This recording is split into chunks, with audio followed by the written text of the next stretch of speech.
ಶಿವಮೊಗ್ಗ ಜಿಲ್ಲೆಯ ತುಂಗನಗರ ಪೊಲೀಸ್ ಠಾಣಾ ವ್ಯಾಪ್ತಿಯಲ್ಲಿ ನಡೆದಿದ್ದ ಖೋಟಾ ನೋಟ್ ಸಾಗಾಟ ಮತ್ತು ಚಲಾವಣೆ ಪ್ರಕರಣದ ಇಬ್ಬರು ಆರೋಪಿಗಳಿಗೆ ಶಿವಮೊಗ್ಗದ 3ನೇ ಹೆಚ್ಚುವರಿ ಜಿಲ್ಲಾ ಮತ್ತು ಸತ್ರ ನ್ಯಾಯಾಲಯವು 3 ವರ್ಷಗಳ ಕಠಿಣ ಕಾರಾಗೃಹ ಶಿಕ್ಷೆ ಹಾಗೂ ತಲಾ ₹52,000 ದಂಡ ವಿಧಿಸಿ ಮಹತ್ವದ ತೀರ್ಪು ನೀಡಿದೆ.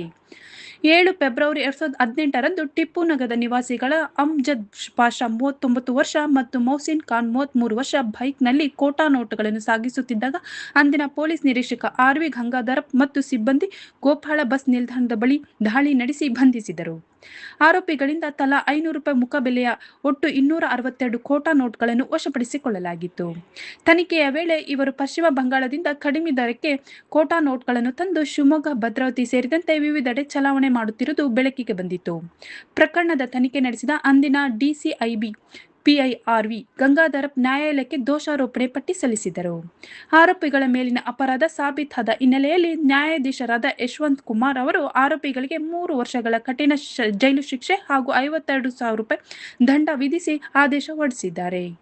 ಸರ್ಕಾರದ ಪರವಾಗಿ ಸರ್ಕಾರಿ ಅಭಿಯೋಜಕಿ ಮಮತಾ ಬಿ.ಎಸ್. ವಾದ ಮಂಡಿಸಿದರು.